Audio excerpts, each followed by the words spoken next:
Welcome back. This is part 2 of 4, and if you haven't watched part 1 yet, well, you got to go back and watch that one first, and the link's in the description. We covered research. Now we're going to go to stage 2, which is engagement, and that's the exact 4-week sequence that turns these cold leads into somebody who actually picks up the phone. Let's get after it.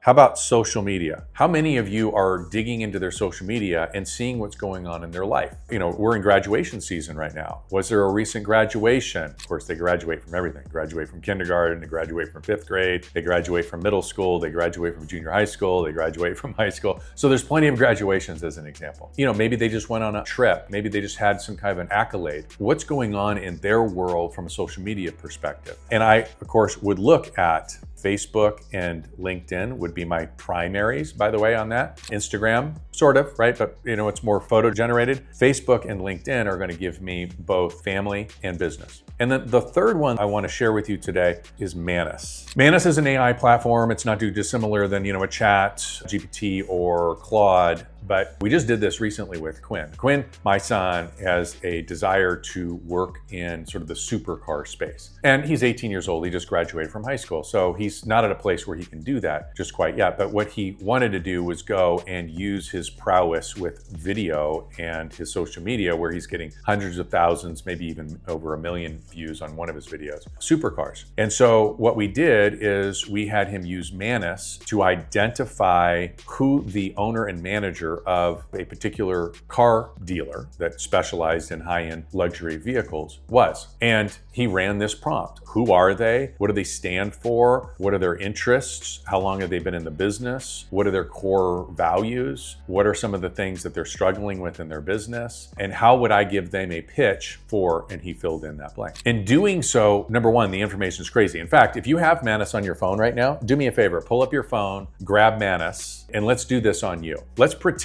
that you are a seller of a home and you are going to go meet with you. And you're just going to talk into it. Hey, I'm going to go meet with this guy, Todd Conklin, about selling his property. I'd like you to tell me everything I need to know about Todd. I want you to tell me, about his property. It's at 123 Banana Street, whatever your address is. I want you to tell me how long he's owned it. I want you to tell me a little bit about his family. I want you to tell me a little bit about his business. Tell me what his core values are. And then give me sort of some frameworks around what it is that I should be saying to him when I meet with him.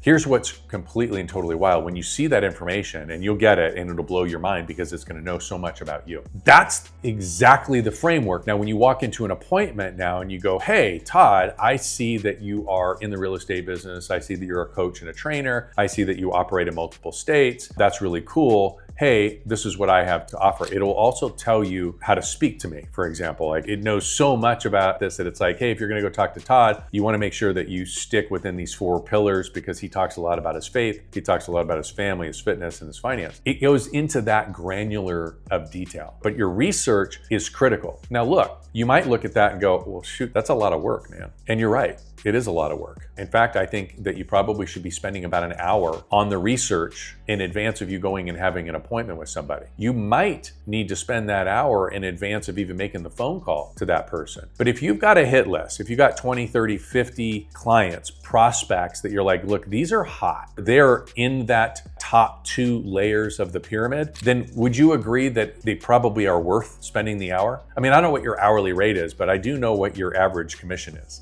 And so if we start figuring out what that commission is worth, and if your commission is worth $10, $15, $20, $50,000, do you think it's worth an hour of your time to do the research? Real estate professionals, you and I both know 87% of the licensees don't make it in this business. Don't worry, I don't have anything to sell you here, but what I do want to do is I want to impact your life. I want to change your life. In order for you to be the top of the top, you're going to need to do some things different. And one of those things is to become part of the Sales Warrior community. Subscribe below, it's free. All right, so I want to talk you guys through the engagement, which is step 2. Remember, R for research, E for engagement. Look, every touch that you have with a prospect in advance of you having that first real conversation or that first appointment is a deposit. What I find is a lot of people, they don't make any deposits. and then they just make the phone call and they expect that person to answer, or they expect that person to respond to their voicemail or their text message, or they expect that the appointment is going to be worth something. I'm here to tell you that that's like asking somebody to get married the first time you get them on a phone call. Like, that doesn't work. You got to make deposits before you can make any withdrawals. And with a withdrawal is asking for anything, asking for the relationship, asking for the rapport, asking for information, asking for the deal, the signature, let's get the listing kind of thing. And so you got to make these deposits. So the question then becomes, well, what do those deposits look like?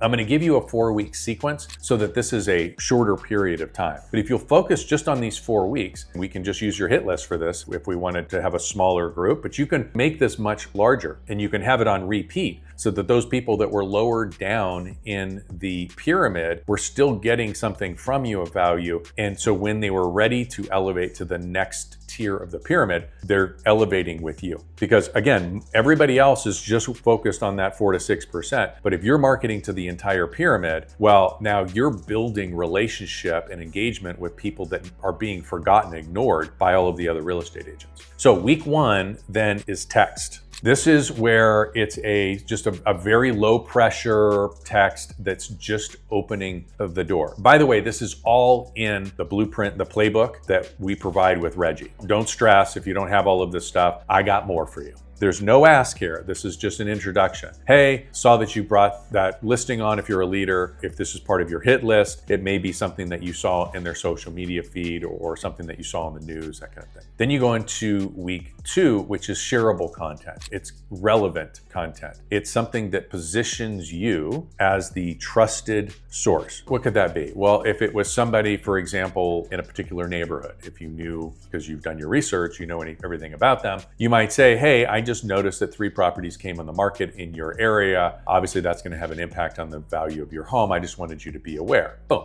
Now, that's a great message to them. I can deliver that via text. I can also deliver that via email, but there is no ask, okay? I'm just providing information. They may respond with a, well, what do you mean that will impact the value of my home? Which will get you into a conversation faster. But the key here is that we're not asking. We're only making deposits, no withdrawals. The next one would be some type of training. So for example, if I'm a leader, I'm using this engagement strategy for recruiting, for example. Well, I'd be sending them some kind of a training video that I created, something around the hot topic of the day. And that would be on my YouTube channel. And I would just simply send it and say, hey, I just came across this, or I just recorded this. This is a training that we're doing in our organization. I thought this might be valuable to you. If you're an agent though, what would this be? Well, this would be sort of that, like, how to. Look, a lot of agents, they post a sign and they pray for deals, not me. So what I believe works is this 27-step pre-launch list strategy. And this is how I do it. And these are the things that I do. And here is the case study around it. Now that would all be in a video that you would be sending off. Like, so, hey, if you ever get someplace where you're thinking about selling your property, what I find is oftentimes people forget that there's a strategy that needs to go. And so I just thought I would share my strategy with you. And here it is. That would just be a video and I send it off. Again, I'm not asking for anything. I'm just showing them that I'm actually walking what I'm talking. And then you get to week 4, which is the call. But at this point, I've made so many deposits that when I make the phone call, they're more likely to answer.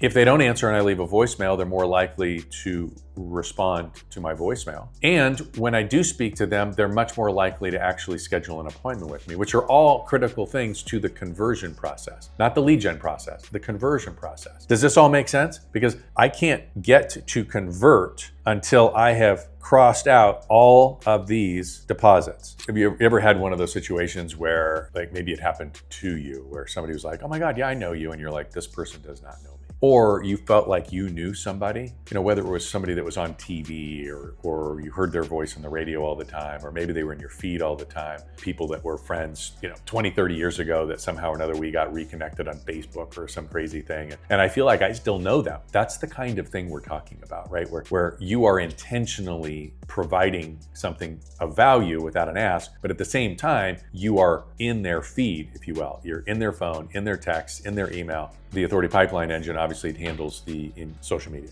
So week 1 is simply a text message. It's an introduction. It's a check-in. It's a how are you? I noticed, I saw, how was graduation? Saw you got the promotion. Congratulations on the new baby. Let's talk about appointments for a second. Look, in our world, we work off of 2 appointments. We work off of this in every capacity. It's 2 appointments, always 2 appointments. The first appointment is always the trust appointment. That's it. The goal here is that you're to ask questions. You're not to do the whole value vomit where you're like, let me tell you all about me. Let me tell you all about all the things that I'm going to do. And I'm going to work so hard. I'm going to do these things. I'm going to do all this stuff. And then, hair blown back and you haven't heard a thing about them. The first appointment is never about your pitch. The first appointment is always about listening. It's always about asking better questions. And it's a demonstration of you, and this is not manipulation, this is really just focus, that you genuinely care about what their situation is and understanding what the challenges of that situation are. And this is gonna make a whole lot of sense when I get to the SW9 and I take you through how to handle the second appointment. But this is critical. And there are 12 questions that you're going to ask in every appointment. So let's go through the 12 questions. I'm going to walk through, I'm going to try to mix and match these just a little bit because I've got some leaders on this call and I've got some agents on this call, but this is where you're going to participate. So I want you to be thinking, if I had to limit it to 12 questions when I was meeting with a buyer or seller, whichever it is that you're focused on here, what would it be? That's engagement. Deposits before withdrawals every single time.